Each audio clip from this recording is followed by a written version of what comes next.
పని జరగాలి. ఆలోచించాలి మీరు. ఈ రోజున మనకు దేవుడు 24 గంటలు ఇచ్చాడు. ఏ గంట కూడా మనకు అసౌకర్యంగా లేదు. ఎలాగలేదు? అసౌకర్యం అంటే కొద్దిమంది రాత్రి పడుకుందామంటే పక్కన డిస్టర్బ్ అవుతుంటుంది. రాత్రి అంతా గోల గోల గోల గోల గోలగా ఉంటుంది. ఇంకా కొద్దిమందికి రాత్రి పడుకుందాము అంటే గాలి పేన్లు ఉండవు, దోమతెర ఉండదు, సరైన తలుపులు కిటికీలు ఉండవు. అలాగే ఆ దోమల్ని తోలుకుంటూ నిద్రపోయే పరిస్థితి ఉండదు. రాత్రి అంతా కొద్దిమంది కష్టంగా ఉంటుంది. కానీ మీలో అలా లేదు. స్లాబ్ ఇల్లులు ఉన్నాయి, మంచి ఇల్లులు ఉన్నాయి, ఇంట్లో గాలి ఫ్యాన్లు ఉన్నాయి, డబల్ కట్ట మంచాలు ఉన్నాయి. ఇంకా చెప్పాలి అంటే ఏముంది, దోమతెరలు కట్టుకుంటున్నారు, చక్కగా బ్రతుకుతున్నారు, మంచి తిండి, కనీసం వారానికి 2 సార్లు నాన్ వెజ్. ఏంటండి నాన్ వెజ్? ఫిష్ కానీ, మటన్ కానీ, చికెన్ కానీ, బీప్ కానీ. బీప్ అంటే గొడ్డు మాంసం, ఫిష్ అంటే మా చేపలు కదా. ఇలాగా తిండి తక్కువ లేదు, బట్టలు కూడా తక్కువ లేదు. కొద్దిమందికి అసలు ఒక జత బట్టలు సంవత్సరంకి వేసుకుంటారు.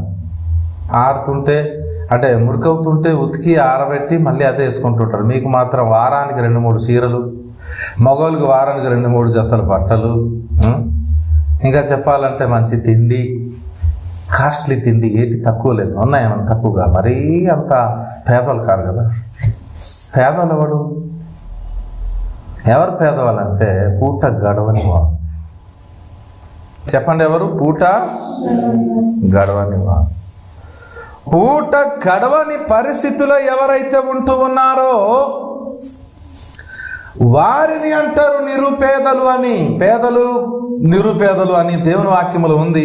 ఇంత దేవుడు మనకి ఇస్తున్నప్పుడు దేవునికి ఎంత కృతజ్ఞత కలిగి ఉన్నాం మనం? ఆలోచించండి ఒకసారి మీరు. దేవుడు మీకు ఏది తక్కువ చేయకుండా సంవత్సరం అంతా, నెలంతా, వారమంతా, రోజంతా కాపాడుతూనే ఉన్నాడు. మరి ఇలాంటప్పుడు మనం ఎంత కృతజ్ఞత కలిగి ఉన్నాము అన్నది ఒక్కసారి మీరు ఆలోచించండి. మనం పీల్చిన గాలికి లెక్క చెప్పాలి ఒక రోజున, మనం తాగిన నీళ్ళకి లెక్క చెప్పాలి ఒక రోజున. మీకు అర్థమవుతుందా? మీరు ఎన్ని బస్తాలు ధాన్యము మిల్లాడించి వండుకున్నారు? ఒకసారి సింపుల్గా లాజిక్గా మీరు ఆలోచించండి. జనవరి 1వ తారీఖు నుంచి డిసెంబర్ 31వ తారీఖు వరకు ఎన్ని కేజీలు తిని ఉంటారు? ఎన్ని బస్తాలు అయి ఉంటాయి? పోనీ ఒకవేళ మీరు చికెనే కనుక తినేటోళ్ళు అయితే ఎన్ని కేజీల దాకా తిని ఉంటారు? ఈ రీతిగా ఆలోచించాలి మీరు. ఓకే, పోనీ మటన్ వేసుకునేటువంటి వారు అయితే మటన్ ఎన్ని కేజీలు తిని ఉంటారు ఇప్పటిదాకా? జనవరి 1 నుంచి డిసెంబర్ 31 దాకా, అంటే సంవత్సరం ప్రారంభం నుంచి సంవత్సరం ముగిసేంత వరకు. ఈలోగా మరి మీరు పెండ్లి విందులకు వెళ్తారు, మెచ్యూర్ ఫంక్షన్లకు వెళ్తారు, నామకరణానికి వెళ్తారు, గృహప్రవేశాలకు వెళ్తారు, దినాల భోజనాలకు వెళ్తారు, తద్దినాల భోజనానికి వెళ్తారు. ఏమండి, ఇలా చెప్పుకుంటూ పోతే అప్పుడప్పుడు హోటల్కి కూడా వెళ్ళి తింటారు. ఇవన్నీ లెక్కించి చూస్తే ఎంత తిని ఉంటారు మీరు? ఎన్ని కేజీలు అయి ఉంటాయి? చేప, అప్పుడప్పుడు చేప కదా. కొన్ని చేప సంవత్సరం పొడుగున మొత్తం మీరు తిన్న ఎన్ని పీసులు తిని ఉంటారు? ఎన్ని కేజీలు అయి ఉంటాయి? ఇలా లెక్క పెట్టుకొని చూడండి. మీరు తిన్న తిండికి, కట్టిన బట్టకి, చేసిన ఖర్చులకి, మీరు భోజనం చేసినా, అన్నం తిన్నా, కూర వండుకున్నా, మాంసం తిన్నా, ఏమి చేసినా కానీ ప్రతి దానికి ఒకసారి ఆలోచించండి. అలా పోతే మీరు ఎన్ని లీటర్ల నీళ్ళు తాగి ఉంటారు? భోజనం చేసిన ప్రతిసారి నీళ్ళు ఉంటుంది, పక్కన గ్లాస్ ఉంటుంది, బాటిల్ ఉంటుంది, ఆ బాటిల్లో నీళ్ళు తాగుతుంటారు. కొద్దిమంది ఫ్రిడ్జ్లో వాటర్ తాగుతారు, కొద్దిమంది ఐస్ వాటర్ తాగుతారు, కొద్దిమంది వేడి నీళ్ళు తాగుతారు. ఇలా తాగింది ఎంత? అలాగే స్నానం చేసింది ఎంత? మీ అంట్లు తోమింది ఎంత? మీ బైక్ కడిగింది ఎంత? మీ కార్ కడిగింది ఎంత? మీ లారీ కడిగింది ఎంత? ఇలాగా దేవుని సృష్టిలో ఉన్నటువంటి ఈ నీటిని ఎన్ని విధాలుగా వాడుకున్నారు కదా, దాని లెక్క ఎంత? దేవుడు కనుక ఇలాగ నిలబడి అడిగితే నువ్వేం చెప్పగలవు? ఊపిరి పీల్చుకుంటున్నారు కదా, గాలి, ఆక్సిజన్. ఒక్కొక్కసారి గాలి ఆక్సిజన్ అందట్లేదని, ఊపిరి అందట్లేదని ముక్కులో మాస్క్ పెట్టి ఆక్సిజన్ ఆన్ చేసి అలాగ ఒక గంటకి 1000 రూపాయలు 5000 ఎంత ఇచ్చుకొని ఆక్సిజన్ దగ్గర పెట్టుకుంటున్నారు. అలా గట్రా మనకేం పెట్టట్లేదు కదా. ఎవరికైనా ముక్కులో ఆక్సిజన్ పెట్టే రేట్ లేదు. ఈ చుట్టుపక్కల పచ్చటి చెట్లు ఉన్నాయి కాబట్టి మంచి గాలి దేవుడు మనకి ఇస్తున్నాడు. ఆక్సిజన్ సిలిండర్లో ఎలాంటి గాలి ఉంటుందో ప్రెస్ అయిన గాలి మన పరిధిలో, మన ఊర్లో, మన పట్టణం చుట్టూ అడవి ప్రాంతంలో నుంచి ప్రెస్ అయిన గాలి ఉంటుంది. ఈ గాలికి టౌన్లో ఉండే గాలికి రెండింటికి తేడా చూడండి. మీ ఇంటి ముంగల నడవండి, అలాగే టౌన్లో ఒక వీధిలో నడవండి. ఇక్కడ ఒక 5 నిమిషాలు నిలబడండి, అక్కడ 1 నిమిషం నిలబడి చూడండి. అక్కడున్న స్మెల్కి ఇక్కడున్న స్మెల్కి తేడా చూస్తారు మీరు. అక్కడున్న దుర్వాసనకి ఇక్కడున్న సువాసనకి తేడా మీరు గమనిస్తారు. ఎందుకంటే పచ్చడి చెట్లు ఉన్నాయి, ఇప్పుడు పూలు పూస్తున్నాయి, ఎంత అందంగా ఉన్నాయి, మంచి సువాసన వెదజల్లుతుంది. ఇదంతా కొంతమంది వాసన దొరకదని చెప్పి సెంటు బాటిల్ కొనుక్కొని కొట్టుకుంటున్నారు. మరి మనకు అలాంటి సెంట్లు కొట్టుకోకుండానే జస్ట్ చెట్టు నీడ దగ్గర కూర్చుంటే చాలు, మంచి వాసన. నైట్ మ్యార్ అని ఒక చెట్టు ఉంటుంది, ఆ చెట్టు పెట్టినప్పుడు రాత్రిపూట వాసన వస్తుంది. అది పెట్టుకోండి, ఇంట్లో బాగుంటుంది. రాత్రిపూట పూలు పూసింది, ఓన్లీ రాత్రిపూట స్మెల్ వస్తుంది, అది వాసన, సెంటు వాసన వస్తుంది, భలేగా ఉంటుంది. అది ప్రతి ఇంటి ముందర ఆ చెట్టు పెట్టుకోండి. ఇలా ఎందుకు చెప్పాను? ఇన్ని దేవుడు నీకు ఇచ్చాడు కదా, ఏమి తక్కువ చేయలేదు కదా, మరి దేవునికి నువ్వేమి ఇచ్చావన్నది నువ్వేమి లెక్క చెబుతున్నావు? అప్పుడప్పుడు మొగుడు ఇంటి నుంచి బయటికి వెళుతున్నప్పుడు కొంత సొమ్ము ఇచ్చి వెళ్తాడు. అమ్మాయి, ఇదిగో నా జేబులో ఉన్న సొమ్ము ఉంచు, ఖర్చులకు పెట్టు, జాగ్రత్త ఖర్చు చేసి ఉంచండి మిగిలింది అంటాడు. వచ్చిన తర్వాత బాధ్యత గల భర్త అయితే అడుగుతా, ఏమే మొన్న 2,000 ఇచ్చేయలేను కదా, 5,000 ఇచ్చేయలేను కదా, ఏమైంది అంటే, ఏమైంది ఇచ్చిన మళ్ళీ లెక్క అడుగుతున్నావు అని అనకుండా, ఇదిగోండి బియ్యం తెచ్చాము, కూరగాయలు తెచ్చామండి, లేకపోతే గ్యాస్ తెచ్చుకున్నామండి, లేదంటే కూరగాయలు తెచ్చాము, మాంసం తెచ్చాము, చేపలు తెచ్చాము, ఏదో ఒకటి తెచ్చారు కదా, ఆ తెచ్చిన దానికి చూపిస్తూ మిగతా డబ్బులు కనుక ఇదిగో మొన్న ఇచ్చిన డబ్బులు ఇంత మిగిలిందని ఇస్తే భర్త సంతోషిస్తాడా, కోప్పడతాడా? కోప్పడతాడా? అదే ఆయన ఇచ్చింది అయిపోయి ఇంకా ఎక్స్ట్రా అప్పులు చేసి ఉండేరనుకో, ఏమైంది అంటే, నువ్వు మొన్న ఇచ్చింది సరిపోలేదు, అదిగో 2 కొట్టులు, ఆ కిరాణా కొట్టు దగ్గర, పక్క కొట్టు దగ్గర, అల్లా దుకాణం దగ్గర ఇంకా 2,000 రూపాయలు అప్పు ఉన్నాను అంటే భర్త భలే మెచ్చుకుంటాడు కదా. మరి అప్పుడు ఆయన ఏమనాలి? లెక్క అడగాల, అడగకూడదా? ఏం చేసావు, ఇంత డబ్బులు ఏమైంది, ఇంత ఎందుకు అప్పులు చేసుకున్నారని అడుగుతారా లేదా? ఏదో నీ భర్తే అడుగుతారు, మరి దేవుడు అడగడా? అడుగుతారు లేదు, చెప్పండి, ఖచ్చితంగా అడుగుతారు. ఇప్పుడు అనేక మంది జీవితాల్లో ఏముంటుందంటే, 1,000 రూపాయలు మరి వాళ్ళకి దేవుడు ఏదో రూపం, వ్యాపారం ద్వారా, డ్యూటీ ద్వారా, కూలి ద్వారా, ఏదో ఉద్యోగం ద్వారా ఇస్తూ ఉన్నాడు. అంత సొమ్ము పొందుకున్న మీరు దేవుని కొరకు ఏం చేశారు? ఈ రోజులో కొద్దిమందికి ఆరోగ్యం బాగలేక హాస్పిటల్లోనే ఎల్లకాలం తిరుగుతూ ఉన్నారు. మరి ఈరోజు మీరు ఎలా ఉన్నారు? ఆరోగ్యం బాగానే ఉంది కదా? ఎవరికైనా బాటిల్స్ ఎక్కిస్తున్నారా వారం వారం? లేదు కదా? చెప్పండి, ధైర్యంగా చెప్పండి, లేదు కదా? మరి ఇంత సుఖంగా దేవుడు ఇచ్చాడు, మరి దేవుడి కోసం ఎంత భక్తి చేస్తున్నాము? దేవుడు అడుగుతాడేమో నీకు, మా నీకు ఇంత చక్కగా ఆరోగ్యం ఇచ్చాను కదా, మరి ఎన్ని గంటల సేపు మోకాలు ఇచ్చావమ్మా, నీ మోకాళ్ళు చూసుకోవాలి. దేవుడు అడిగితే నీ మోకాలు నల్లబడతాయి, తెల్లబడి ఉంటుంది. ఎవరి మోకాలు నల్లగా ఉంటుందో వాళ్ళు నిజంగా ప్రార్థన చేస్తున్నట్టు లెక్క. మోకాల మీద నిల్చొని ప్రార్థించే వాళ్ళు ముడుకులో చూసుకోండి, ఖచ్చితంగా నలుపుగా ఉంటుంది. ఎవరైనా స్త్రీలైనా పురుషులైనా ఎవరికైనా మోకాల మీద నిల్చొని ఎక్కువసేపు ప్రార్థిస్తుంటే మోకాలు ఖచ్చితంగా నలబడుతుంది. అంటే అతని ముడుకును చూసినప్పుడు అర్థమవుతుంది ఈ వ్యక్తి ఖచ్చితంగా మోకారించి ప్రార్థిస్తున్నాడు అని. ఇంకొక మాట చెప్తాను, నిజంగా మీరు ఇంట్లో కనుక భక్తి చేసేవారైతే దేవుని సన్నిధికి రాకుండా ఉండలేరు. బైబిల్లో అంటున్నాడు, దేవుడు ఏమంటున్నాడు అంటే, హృదయమందు నిండి ఉండు దాన్ని బట్టి పెదవి మాట్లాడు అన్నాడు. కాబట్టి లోపల కనుక భక్తితో నింపబడి ఉంటే భక్తి నీకు మూతి ముడుచుకొని ఊరుకోమని చెప్పదు, నిన్ను రేపుతుంది. వెళ్ళు, చర్చిలో సౌండ్ వినబడుతుంది, వెళ్ళు, ఇంకా ప్రార్థన అయిపోతుంది, వెళ్ళు, ఇంకా వాక్యం ప్రారంభమైందని చెప్పి లోపల నుంచి ఎవరో ఒక వ్యక్తి నీకు బలంగా నీకు తోస్తున్నట్టు అనిపిస్తుంది. నువ్వు ఉండలేవు. ఈరోజు ప్రభుదినం కాబట్టి తెల్లారుజాము 4 గంటలు లేవాల్సి వస్తుంది. ఎంత అలసట మీద ఉంటుంది, మీకంటే 10 రెట్లు ఎక్కువ కష్టపడుతున్నాం మేము. అర్థమవుతుందా? వారానికి 4-5 రోజులు పూర్తిగా దేవుని పనిలోనే ఉంటున్నాం మేము. రాత్రి పడుకునేంత వరకు దేవుని పనిలో నిమగ్నమై ఉంటున్నాం మేము. అంత అలసట మీద ఉండి కూడా తెల్లారి 4 గంటలు లేచి ప్రార్థించి వాక్యం చదివి అలాగా సువార్త చెప్పి ప్రజలకి హెచ్చరిక చేస్తూ తిరుగుతూ ఉన్నాం. మరి మీరు సొంత పనుల్లో మునుగుతున్నారు. మరి సొంత పనులు చేయడానికి ఇప్పుడు ఏ పనులు ఉంది మీకు? ఏం చేస్తున్నారు? పోనీ ఇప్పుడు పొలంకి వెళ్తున్నారా? అడవిలో పోడు వ్యవసాయానికి వెళ్తున్నారా? లేదండి కట్టెలు తెచ్చుకోవాలి, మాకు కర్రలు లేవు కాబట్టి కర్రలకి ఏమైనా వెళ్తున్నారా? సుఖం. ట్యాంకులు వచ్చాయి. ఏ ట్యాంకులు? గ్యాస్ ట్యాంకులు. ఇంటికి వచ్చేసింది. సుఖంగా ఉంటున్నారని. ఇంత సుఖం మీకు ఒక విధంగా దేవుని కృప వల్లే దొరికింది అనుకుంటే మీరు ఎంత భక్తి చేయాలి? ఎంత చేయాలి? దేవుడు అడగడా? ఇంత సుఖంగా ఉన్నందుకు ఎంత భక్తి చేసి లెక్క అడగడా దేవుడు? అడుగుతాడా లేదా? చెప్పండి ఒకసారి. ఏం చెప్తారు? ఏదో ఒకటి చెప్తాంలేండి, అప్పుడు రాని వాడు చూద్దాం అనుకుంటున్నారా? నో.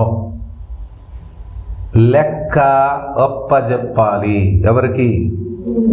నీకు ఇచ్చిన టైం 30 రోజుల్లో ఏం చేస్తావు దేవుడు అడుగుతాడు. 365 రోజుల్లో ఏం చేస్తావు దేవుడు అడుగుతాడు.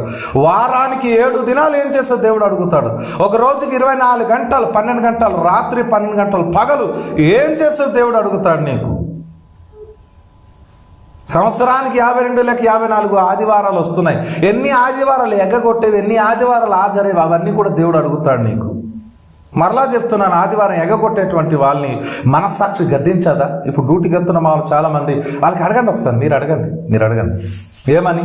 అవన్నయ్యా నువ్వు ఆదివారం డ్యూటీకి టీరింగ్ బట్టి తిప్పుతూ ఉంటావు, డ్యూటీకి వెళ్తావు కదా, కనీసం దేవుడు గుర్తుకు రాలేదా? అడగండి. వారు ఇచ్చేటువంటి రొటీన్ డైలాగ్ ఏంటి తెలుసు? నా హృదయంలో దేవుడు ఉన్నాడు. పచ్చి అబద్ధం. 100% పచ్చి అబద్ధం.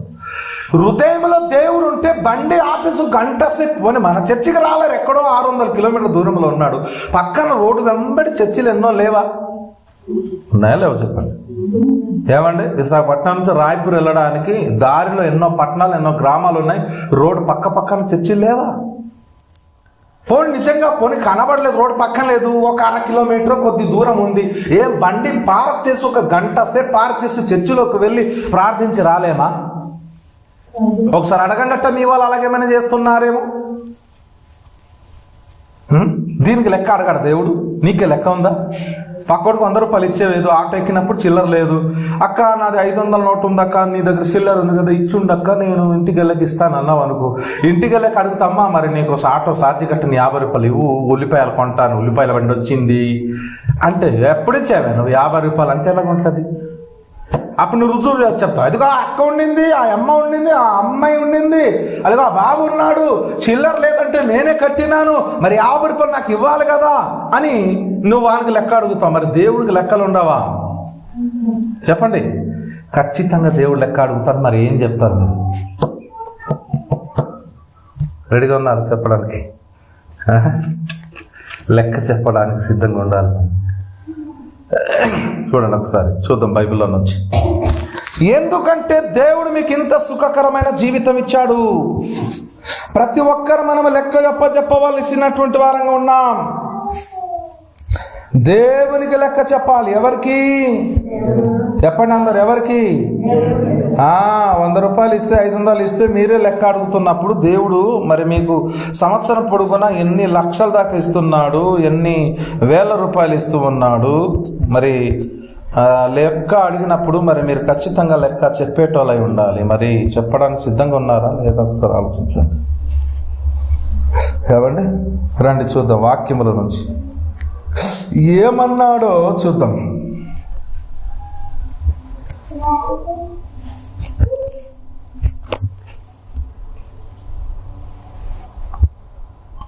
లెక్క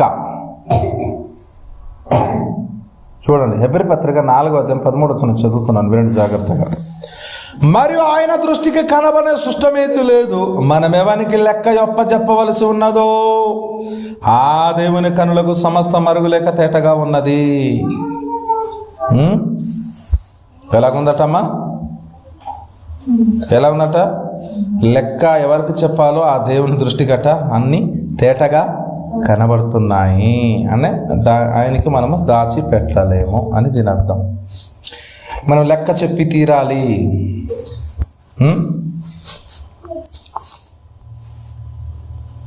ప్రతి ఒక్కరట దేవునికి లెక్క చెప్పాలట. ఎవరికి లెక్క చెప్పాలి? నువ్వు తిన్న తిండి గురించి, నువ్వు కట్టిన బట్ట గురించి, నువ్వు చేసిన ఖర్చు గురించి, నువ్వు బ్రతికిన బ్రతుకు గురించి, వీటన్నిటినీ గురించి లెక్క నువ్వు చెప్పాలి అంటున్నాడు. మరి నీ లెక్కలు సరిగ్గా ఉన్నాయా? చూడండి, రోమిలికి రాసిన పత్రిక 14వ అధ్యాయం 12వ వచనము. రోమ పత్రిక 14:12 అంటున్నాడు, గనుక మనలో ప్రతి వాడును తన్ను గూర్చి దేవునికి లెక్క చెప్పవలెను, దేవునికి మహిమ కలుగుగాక. ఎంత భయంకరంగా ఉంది తెలుసునా? నీ గురించి నీవే లెక్క చెప్పాలి. నీకు ఆయుష్కాలం ఎంత ఇచ్చాడు? 70 లేక 80 లేక 90 లేక 100 ఎంత అయితే దేవుడు ఇచ్చాడో, నీ బ్రతికినంత కాలములో ఏం చేసావు? కొద్దిమంది అంటారు, అయ్యా నేను బ్రతికినంత కాలము సంపాదించానండి, నా పెద్ద కొడుకుకు ఇల్లు కట్టానండి, చిన్న కొడుకుకు ఇల్లు కట్టానండి, చిన్న అమ్మాయికి అమెరికా పంపించానండి అంటుంటారు. పెళ్ళిళ్ళు చేశానండి, నా మనవరాలు అందరికీ పెళ్లి చేశాను, 2 తరాలు 3 తరాలు చూశానండి అనుకుంటుంటారు కొద్దిమంది. ఏమండి, నువ్వు అవి చేసావో లేవో అది పక్కన పెడుతూ నువ్వు దేవుని బిడ్డగా దేవుని కొరకు ఏం చేసావు? మంచి ఆరోగ్యం ఇచ్చిన కొద్దిమంది చనిపోయేంత వరకు కూడా ఏ రోగం రాదండి. హాస్పిటల్కి ఎక్కువ వెళ్ళారు కొద్దిమంది. మీలో కూడా చాలామంది అలాంటి వాళ్ళు ఉన్నారు. ఆసుపత్రి గుమ్మం ఎక్కరు కొద్దిమంది. ఎక్కరంటే ఏంటి? మీకు జబ్బులు రావట్లేదు అంతగా కదా, మరింత సీరియస్ లేదు. ఆపరేషన్ ఎవరికైనా జరిగిందా? కాలు ఇరిగిపోవడం కానీ, తల పగిలిపోవడం కానీ, కుట్లు వేయడం కానీ అంత దాకా వచ్చిందా? లేదు కదా. ఎవరికైనా బ్లడ్ ఎక్కించారా? రక్తం ఎక్కించడం నెలలకి 6 నెలలకు ఒకసారి బ్లడ్ ఎక్కిస్తున్నారా? లేదు కదా.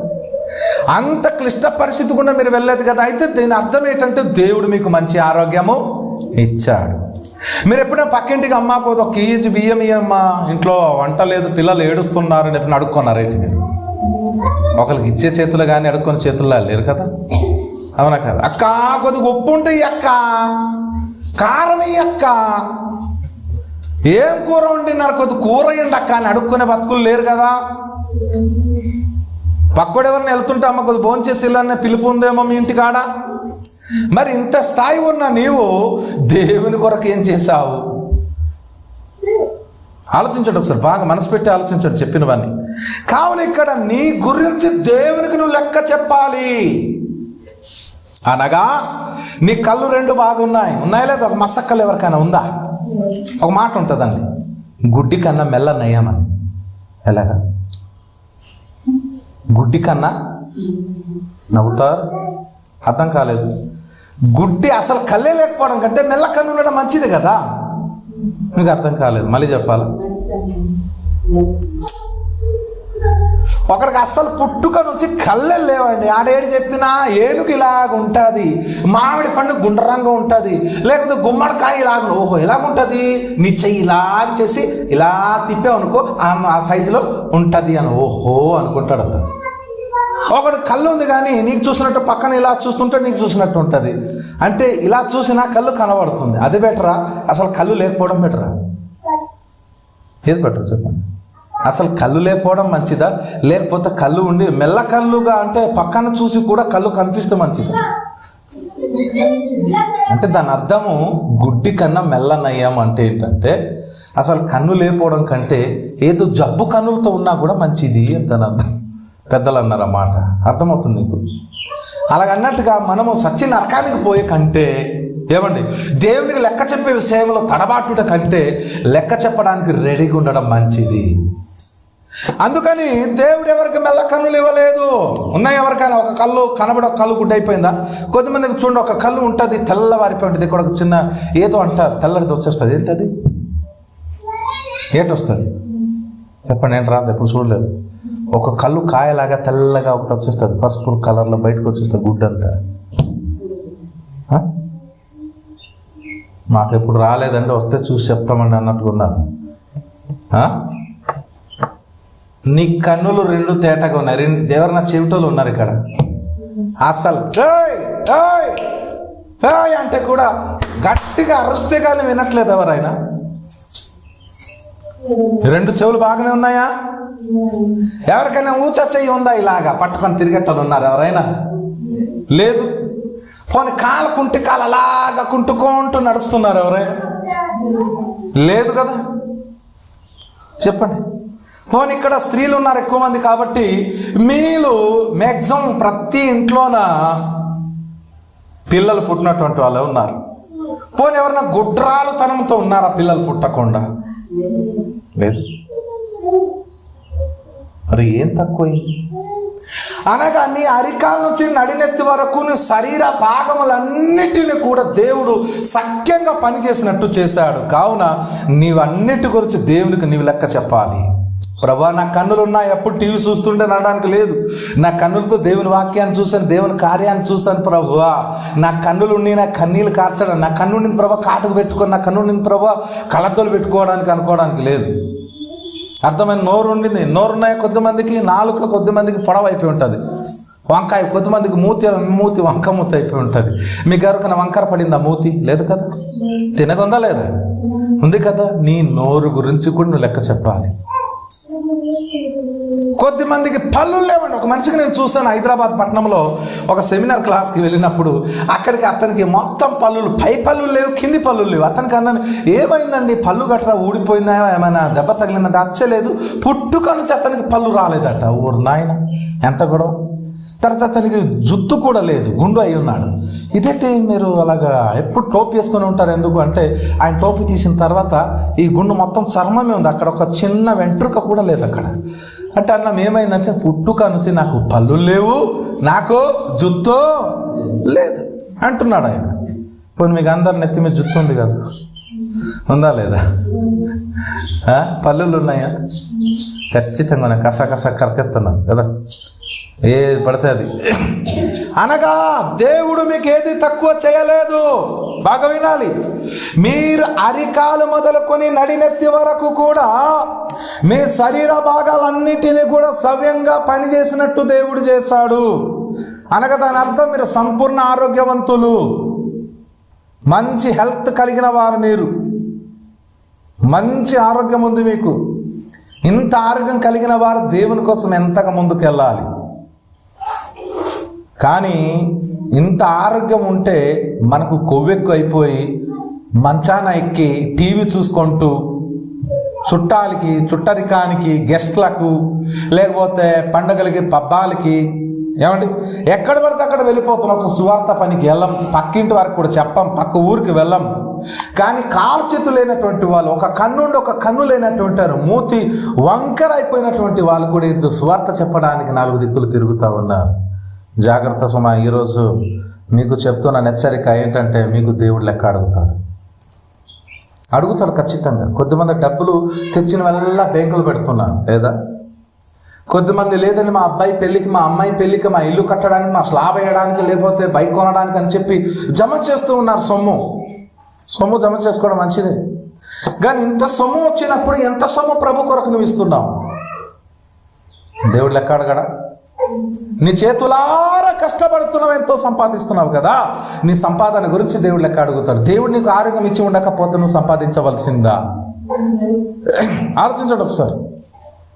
అందుకే దేవునిది దేవునికి సమర్పించాలి. దానికోసం కూడా దేవుడు లెక్క అడుగుతాడు. కావున ఇక్కడ ప్రభు చెప్పిన ఈ వాక్యం ఒక అర్థం ఏంటంటే, మనమందరమును దేవునికి లెక్క చెప్పాలి. ఎవరికండి? దేవునికి లెక్క చెప్పాలి. ఈరోజు ఆరోగ్యంగా ఉన్నావా? అందుకు లెక్క చెప్పాలి. మరి ఆరోగ్యంగా ఉన్న వ్యక్తివి ఎంతసేపు ప్రార్థించావు? చెప్పండి, ఎంతసేపు ప్రార్థించారు? ఉదయం తెల్లారు లేచి ఎంతమంది ప్రార్థన చేశారు? అనుకో, నువ్వు చేయలేదా? రాత్రి 11-12 గంటల దాకా టీవీ బొమ్మలు చూసుకొని పడుకుంటే లేవలేరు. అందుకు టీవీలు నశించునుగాక. ఆమెను చెప్పట్లేదు, చూసారా? అంటే టీవీ చూడట్లేదా? అయితే మీరు బ్యాలెన్స్ కట్టి ఉండకపోవచ్చు. టీవీలు లేకపోతే మంచి పని అయింది. టీవీలు లేకపోతే మొబైల్ ఫోన్లు లేవా అనుకుంటున్నారు. ఇదిగో వీళ్ళు టీవీలు అయితే లేవండి, చాటెడంత ఫోన్లు ఉన్నాయండి. ఏనుగు చెవులంట ఫోన్లు పట్టుకున్నారు ఒక్కొక్కరు. ఫోన్లో మరీ ఇంకా డేంజర్ వస్తాయి. అర్థమైందా? కావున తెల్లారుజామున లేచి నువ్వు ప్రార్థించాలి. మరి ప్రార్థిస్తున్నావా? ప్రతిరోజు నీకు ఒక ఆనందకరమైన దినంగా ప్రభు ఇచ్చి ఉన్నప్పుడు ఆ రోజు గురించి నువ్వు లెక్క చెప్పాలి దేవునికి. ఆ రోజు నువ్వు ఆరోగ్యంగా కనబడితే నువ్వు ఉన్న ఆరోగ్యం కొరకు దేవునికి నువ్వు లెక్క చెప్పాలి. చెప్పడానికి సిద్ధంగా ఉన్నావా? నీ భార్య గురించి నువ్వు లెక్క చెప్పాలి. మంచి భార్య దొరికిందండి అంటారు కొద్దిమంది నా మొగుడు చాలా మంచోడండి అంటారు. నీ దొరికిన మొగుడు మంచోడైనా చెడ్డోడైనా ఎలాంటోడైనా ఆ పరిస్థితిని బట్టి కూడా దేవునికి లెక్క చెప్పాలంట. పిల్లలు బట్టి కూడా దేవునికి లెక్క చెప్పాలి. పిల్లలు బాగుపడినా, పిల్లలు చెడిపోయినా, పిల్లలు పాడైపోయినా వాళ్ళ గురించి నువ్వు లెక్క చెప్పాలి. అలాగే మీ ఇంటిలో మీకు దొరికిన ఆస్తిని బట్టి, ఐశ్వర్యాన్ని బట్టి, ప్రతి దాన్ని బట్టి దేవునికి నీవు లెక్క చెప్పుకోవాలి. ఎందుకంటే దేవుని దయ ఉండబట్టే ఈ రోజున ఇవన్నీ కూడా నీవు పొందుకున్నావు. కావున అందుకని ఈరోజు ఈ మాటలు మీరు అర్థం చేసుకోండి. మరలా మాట చదివితే చూడండి ఎంత లోతుకుందో తెలుసు. ఆ వాక్యము చాలా లోతైన మాట అండి, నిజంగా విచిత్రమైన మాట అని చెప్పాలి. ప్రతివాడును అన్నాడు, మనలో ప్రతివాడును తన్ను గూర్చి దేవునికి లెక్క ఒప్పగింపవలెను. తన్ను గురించి అంటే నా గురించి నేను చెప్పాలి, నీ గురించి నువ్వు చెప్పాలి. కొంతమంది వెళ్ళిపోయి మా ఆయనది లెక్కలు రాసుకోండి అంటే అవ్వదు. మీ ఆయన లెక్క మీ ఆయనే, నీ లెక్క నీదే. లేదా మా ఆవిడ పేరు రాసేయండి సార్, మీ ఆవిడ పేరు పక్కన పెట్టు, నీ పేరు ముందు రాయి అంటాడు దేవుడు. అంటే ఎవరి లెక్క వాళ్ళే చూపించుకోవాలి. చెప్పండి, ఎవరి లెక్క వాళ్ళే చూపించుకోవాలి. కావున మరొక్క మాట చదువుతుంది చూడండి. పేతురు రాసిన మొదటి పత్రిక 4వ అధ్యాయం 5వ వచనం చదివితే, సజీవులకును మృతులకు తీర్పు తీర్చుటకు సిద్ధంగా వానికి ఉత్తరవాదులై ఉన్నారు. ఉత్తరవాదులు అంటే జవాబు చెప్పేవారమై ఉన్నామట. మనం ఎవరికి? దేవునికి జవాబు చెప్పబద్దులై ఉన్నామట. ఆయన అడుగుతాడట, అతనికి చెప్పాలట. అప్పుడప్పుడు అంటుంటారు కదా, ఆయన అడుగుతాడులే, చెప్పులే, నువ్వు అతనికి చెప్పుకో, ఈ మాట ఆయనకి చెప్పు. ఏమంటుంటాం? అతనికి చెప్పు, ఆయన దగ్గర వెళ్ళి చెప్పు, నా దగ్గర కాదు, ఆయన దగ్గరికి వెళ్ళు అంటుంటారు అప్పుడప్పుడు. అంటే అదేదో నా ముందు అన్నావు కదా, ఈ మాట ఆయన ముందు అంటుంటారు. అలాగన్నట్టుగా ఈరోజు మనుషులకైతే కళ్ళు కప్పుతున్నారేమో, మాయ మాటలు చెప్తున్నారేమో, దేవుని దగ్గర లెక్క తేలిపోద్దండి. అర్థమైందా? కావున ప్రభు అంటున్నాడు, మనమందరము కూడా మన గురించి మనమే దేవునికి లెక్క చెప్పాలి. అందుకని చెప్పి జవాబు చెప్పేటువంటి వారంగా ఉండాలని చెప్పి ప్రభు మాట్లాడుతూ ఉన్నాడు. మరి ఈరోజు ఎలా ఉంది మీ బ్రతుకు? ఎలా ఆలోచిస్తూ ఉన్నారు? ఒకసారి ఆలోచన చేసుకోండి మీరందరూ కూడా. కావున ఇంత మంచి మాట విన్న మీరు ఈరోజు నుంచి బాగా ఆలోచించండి. నిజమే, మేము చేసిన ప్రతి పనిని బట్టి దేవుని దగ్గర లెక్క చెప్పేటువంటి వారమే ఉన్నాం. కావున దేవుని వాక్యానికి మనం విధేయత చూపించి దేవుని చిత్తానికి లోబడేటువంటి వ్యక్తులంగా ఉండాలి అని సిద్ధపడాలి. మరొక మాట, రోమిలకు రాసిన పత్రిక 14వ అధ్యాయం 10వ వచనం వినండి బాగా. రోమా 14:10, అయితే నీవు నీ సహోదరుని తీర్పు తీర్చనేలా, నీ సహోదరుని నిరాకరింపనేలా మనమందరము దేవుని న్యాయపీఠం ఎదుట నిలుతుము. చూడండి, అంటే ఈ మాట కోసం ఈ వాక్యం చూపించాను మీకు. ఏంటంటే మనమందరము దేవుని న్యాయపీఠం ఎదుట నిలుస్తాము. ఎక్కడ నిలుస్తాం? దేవుని న్యాయపీఠం ఎదుట. కొరింథీయులకు రాసిన 2వ పత్రిక 5వ అధ్యాయం 10వ వచనములో, శరీరముతో చేసిన ప్రతి క్రియల కట్ట, అది మంచివైనా సరే చెడ్డవైనా సరే, నీవు చేసిన పనికి నీవు లెక్క చెప్పాలి. ఇప్పుడు ఒక వ్యక్తి ఉన్నాడండి, ఒక వ్యక్తి, ఒక చిన్న సంఘటన జరిగింది, నిజం జరిగింది, ఇది బాగా వినండి. ఒక వ్యక్తి అట ఎవరికో కొట్టి చంపేసాడట. పోలీసులు వచ్చారు, రేయ్ ఆవిడ్రా అని ఆడికి వెతికి పట్టుకున్నారు. తీసుకొచ్చి, ఏరా ఎలా కొట్టేవరా, నువ్వు ఎలా కొట్టి చంపేవరా అంటే ఆడు తీసాడా. ఏం చేశాడంటే, ఇదిగోండి ఇలాగే కొట్టానని ఆ కర్ర ఏదో తీసి ఆ పోలీసుడు కొట్టాడట. ఇలాగే కొట్టానండి అని చెప్పాడు. కొడేస్తే నెత్తి మీద దెబ్బ ఘాటుగా తగలడం వల్ల పడి పోలీసుడు కూడా చచ్చిపోయినాడట. మీకు అర్థం అవ్వలేదని నాకు అర్థమైంది, మరలా చెప్తానేనండి. ఒక హత్య చేసిన వాడికి పోలీసులు పట్టుకున్నారు. అవునవును అని చెప్పండి, అప్పుడు బాగుంటుంది. అంటే కొద్ది జోక్ లాగా ఉంది మీకు కదా. ఏమైందట, హత్య చేసిన అంతకుడికి పట్టుకొని పోలీసులు అడిగారట, ఎలా కొట్టావురా చెప్పు, అసలు ఎలా కొట్టావు అంటే వీడికి మాటలతో చెప్తే అర్థం కావట్లేదని ఒక పెద్ద తుప్పుకర్రాన్ని తీసి దాబేమని నెత్తి మీద కొడిసాడట. నెత్తి బద్దలైపోయి పోలీసుడు అక్కడికక్కడ చచ్చిపోయాడట. మీకు అర్థమైందా? అలాగన్నట్టు కొంతమంది ఏం చేసాము, ఎలా చేసామో దేవునికి లెక్క చెప్పాలి. అది సంగతి. కావున మనము క్రియలతో చేసిన ప్రతిదానికి, అంటే మన శరీరంతో చేసిన ప్రతిదానికి కూడా దేవుని ఎదుట లెక్క చెప్పాలి. నీ గురించి నువ్వే లెక్క చెప్పాలి. నీ గురించిన లెక్క పక్కవాడు చెప్పలేడు, చెప్పకూడదు కూడా. ఎవరి లెక్క వాళ్ళే తేల్చాలి. చెప్పండి, ఎవరి లెక్క? నువ్వు తప్పు చేసి ఇంకొకటి నరకంలో తోసే ప్రభు అంటే అవుతుందా? ఏమా, నువ్వు దొంగతనం చేస్తావు, ఇంకొకటి జైలు తీసుకెళ్ళండి, ఉరిశిక్ష వేసండి అంటే వాళ్ళు వేసేస్తారా? అయ్యారు కదా. ఇది కూడా అంతే. కావున మన లెక్క మనం దేవునికి చెప్పాలి. మరి సిద్ధంగా ఉన్నారు మరి లెక్క చెప్పడానికి? మంచి ఆరోగ్యం ఇచ్చాడు, మంచి ఆస్తి ఇచ్చాడు, మంచి ఇల్లు ఇచ్చాడు, బంగ్లా ఇచ్చాడు, బళ్ళు ఇచ్చాడు, ఏది తక్కువ చేయలేదు. మరి ఎంతగా దేవుని కొరకు ఉన్నాము? ఎంత మట్టుకు దేవుని పని కోసం ముందుకు వచ్చినారు మీరు ఒక్కసారి ఆలోచించండి. మీరు ఎన్ని ఆదివారాలు ఎగ్గగొట్టిన వాళ్ళు లేరు మీరు? ఎన్ని ఆదివారాలు ప్రభు సన్నిధికి దూరం అవ్వట్లేదు మీరు? మరి ప్రార్థన నాకు ఇంట్రెస్ట్ లేకుండా పోతుంది అనేక మందికి. మరి వీటి గురించి దేవుడు లెక్క అడగడా? మరి ఏం చెప్తారు మీరు? చెప్పడానికి సిద్ధంగా ఉన్నావా? చివరి రోజుల్లో ఉన్న నీవు ఎంత భక్తి భావనతో జీవించాలి? మరి అలాంటి భక్తితో, విశ్వాసంతో, నమ్మకంతో బ్రతుకుతున్నావా? ఎలా ఉంది నీ స్థితి, నీ గతి, నీ పరిస్థితి? ఒక్కసారి నీవు ప్రతి దానికి లెక్క చెప్పాలి. గుర్తుపెట్టుకోండి. బైబిల్లో ఒక మరొక మాట ఉంది, మత్తయి రాసిన సువార్తలో ఏమన్నాడు తెలుసునా? మీరు మాట్లాడిన ప్రతి మాటకు కూడా దేవుని సన్నిధిలో తీర్పు రోజులు లెక్క చెప్పాలట. నువ్వు ఎన్ని మాట్లాడినావో, మాటల గురించి, చూసిన చూపుల గురించి, ఊహించిన ఊహల గురించి, నువ్వు తిన్న దాని గురించి, తాగిన దాని గురించి, చేసిన దాని గురించి, మీరు చేసిన పాపం గురించి, తప్పుల గురించి, ఏది చేస్తారు ప్రతి దానికి లెక్క చెప్పాలి. నీదే చెప్పాలి, పక్కవాడు చెప్పడు. అర్థమైందా? కావున ప్రతిదీ కూడా దేవుని కళ్ళకు అద్దినట్టు కనబడుతుందట. ఆయన కంటికి తేటగా కనబడుతుంది. మనం దాచి ఉండలేము దేవుని ముందు.